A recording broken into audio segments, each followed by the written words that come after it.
Welcome to another episode of Hey John, and today we're going to answer the question, if I had to do it all over again, would I still buy this Silverado EV LT? Hey guys, this is part 3 of our Silverado EV review. Thanks for hanging in there. A lot of information to cover. Please like and subscribe to make sure you don't miss any of the other episodes. Have a great day. Well, I purchased this truck, the Silverado EV LT, almost a year ago. Now, after driving this truck for, well over 22,000 miles at this point in time, I'm gonna answer the question of would I buy it again? Okay, so let's talk about some of the pros and cons, but while we're doing it, let's take a ride. Well, one of the other reasons I wanted to get specifically a truck is I didn't want to have, I was driving like a sedan to work, and so a lot of times I'd have to drive all the way home, 40 miles, get a truck, go back to town to get supplies for projects that we have ongoing around the house. As a lot of you know, over this past year, we installed a DIY solar system at the house. Matter of fact, if you're interested in checking that out, look up Hey John Solar on YouTube, and there's a whole series there of putting that system in place. And the truck came in incredibly handy for being able to bring things home for that project, whether it was pallets of wire, solar panels, whatever, and not have to make that second trip back down the hill. So, you know, that's kind of a personal convenience for me, but that is one of the reasons why I wanted to be able to get a truck. And since I wanted to be able to get a truck, but be able to get something with the equivalent of good gas mileage, I went with the EV system. I specifically chose the Silverado EV over the Rivian or the Cybertruck and also the Ford Lightning. I would say of all of those, the Ford Lightning was the closest contender because it was a real full-size truck that you can haul stuff with. But there's the rub. When it comes to towing, it just didn't have the range that I could tow with this truck.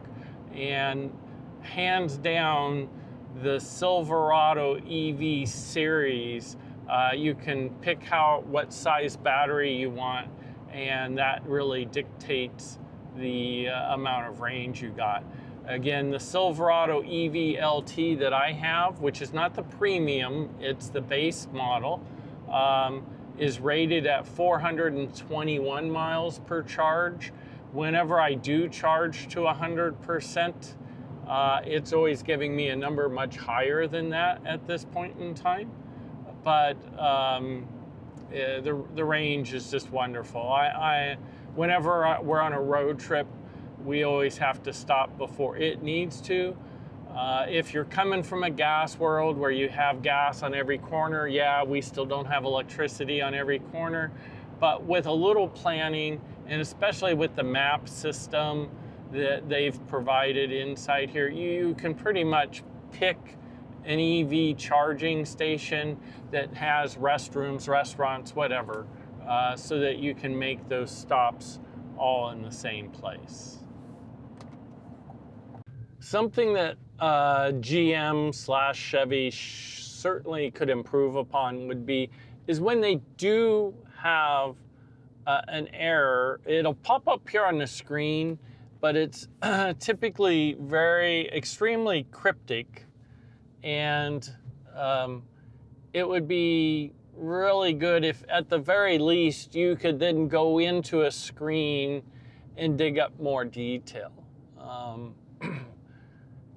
For instance, the service high voltage system, you're kind of like, okay, great, but why? And as it turns out, there are a dozen or more reasons why you might need to service your high voltage system. In that is one of many kind of generic reasons.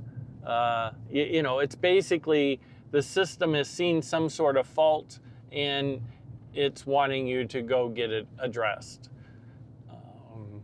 And I know early on with these trucks, when people were getting the service high voltage system error, people were going in and having their truck sit there for a couple weeks or more while the whole battery pack was getting replaced. I got my first service high voltage system error at around 1,000 miles. I'm still driving on the same battery pack. We're almost at 23,000 miles now.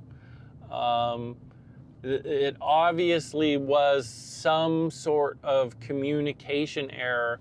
There's a lot of computer communication that is going on in this truck. As you've probably heard me say before, this truck is basically a smartphone on wheels. So it's a big computer, or it has actually multiple computers in it. And they all need to be able to talk to one another to make everything work accordingly. And sometimes if there's a miscommunication, that's where you start getting weird things happening. And again, in my case, every issue that I've ran into, which hasn't been a lot, but there's been a few, I've been able to solve them simply by doing a reboot of the truck. And if you don't know what a reboot of the truck is, please look through my videos. In the comments, I'll be sure to list that one of how to do it, what it is. It's not terribly hard. It could be a little simpler. I mean, if GM really wanted to make an improvement, they should have some sort of, not hidden, but multi-keystroke event that you do that would do a reboot of the truck rather than having to manually kind of do it the way I'll show you in the videos that I do. Yeah, so, okay. The other day we were going on a road trip. I got the app out because we were already in the house, and I told it, charge up to 100% because tomorrow we're going on a road trip. And that's about the only time I ever charged to 100%. But when I did that, it didn't calculate the in time correctly. So it still said, oh, it's going to be ready. Anyhow, it calculated the state of charge incorrectly for the end time and stuff. And so then I actually had to go out to the truck, do it out at the truck, and it worked correctly with the expected time of when it would be ready and stuff like that. I think the problem was when I did it on the app, the truck wasn't going to start charging early enough to get me to the state of charge I wanted. Whereas when I went out to the truck and said, okay, charge to 100%, it basically said, oh, okay, if you want that, I need to start charging really like right now to get to that point. And it did, and it did the appropriate thing, but the app didn't do that quite right. So there's room for the app for improvements. In the very latest version of the mobile app, it doesn't always connect to the truck the first time. And it'll come up and say, oh, log back in. But then if I just exit and come back again a second time, it does connect. So it sounds like a timing issue. You know, obviously it's doing multiple hops through the internet to get between the app and your truck. So more room for improvement on the app. Is that a big deal? Is that a reason to not buy the truck? I don't think so. You know, a lot of cars, before we got to EVs, we didn't use apps for our cars for the most part, right? So I wouldn't consider that a reason not to get any car. I just know that some other EV companies, their apps are a little more refined. And that probably comes from the fact that this is a this is a car company, GM, versus a software company, if you will, something like a Tesla or whatever. But they're getting there. As I kind of already mentioned earlier when I was comparing Tesla to the map on this system, this system's really, really good about calculating.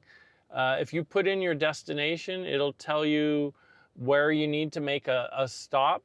And it's pretty conservative, okay? So this isn't like if you guys watch Out of Spec or something like that, where they're running it down to 5% or something like that.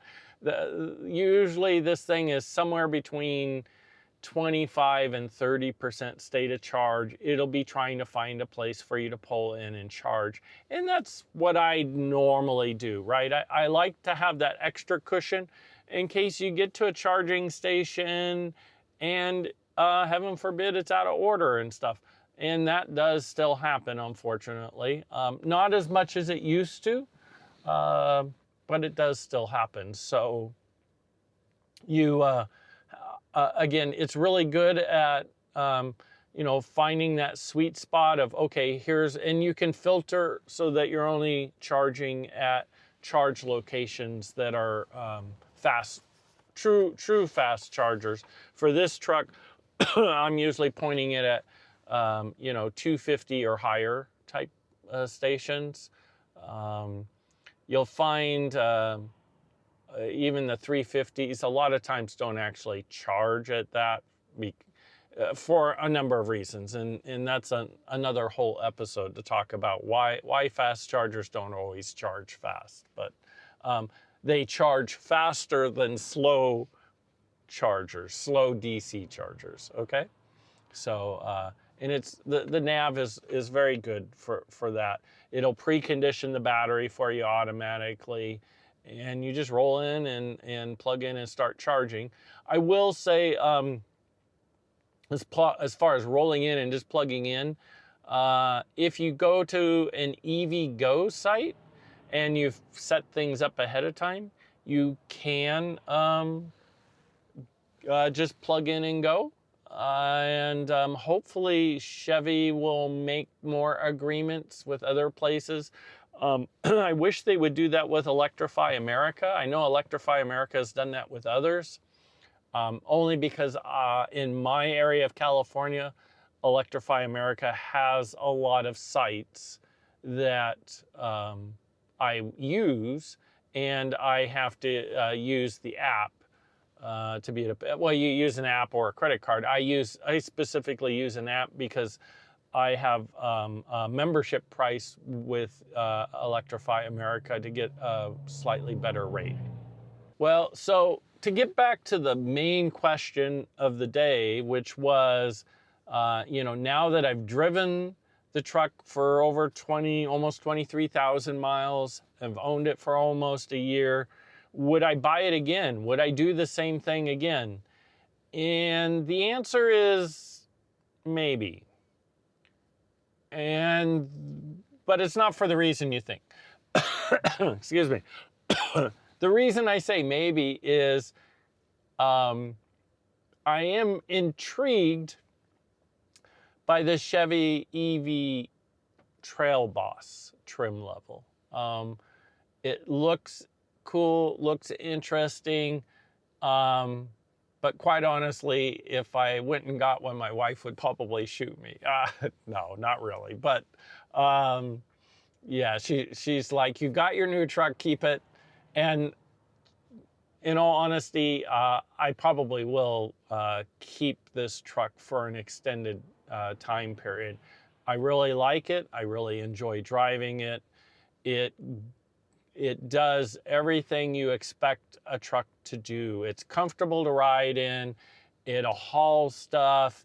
It'll go long distances. I mean, other than if you have a gas truck with an extended or oversized gas tank, this pretty much has the same range as my F-250s, even when hauling stuff, right? So yeah, it takes a little more planning if you're hauling stuff long distance to make sure you've got a charger.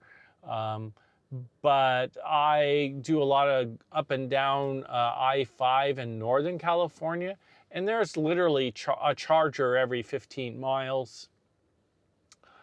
They may not be the fastest charger, but and the fast chargers aren't too far dispersed between there. And I do also have the adapter, so I can use Tesla chargers. Uh, so finding a charger to charge in isn't too hard. And even now, when you're towing, a lot of the charging stations are starting to add pull-throughs. So if you're towing something, especially with this truck, the charge port is on the back driver's side. And so if you're towing something, getting in to charge at a regular charge station while you're towing something can be either you end up using a lot of charging positions because you're pulling in sideways or something like that, or you're disconnecting your trailer. All of those are a hassle. So a lot of the charging stations have started to add a pull through so that you can pull up hauling a trailer and not having that issue anymore. So again, would I do it again? Absolutely. This is an excellent truck.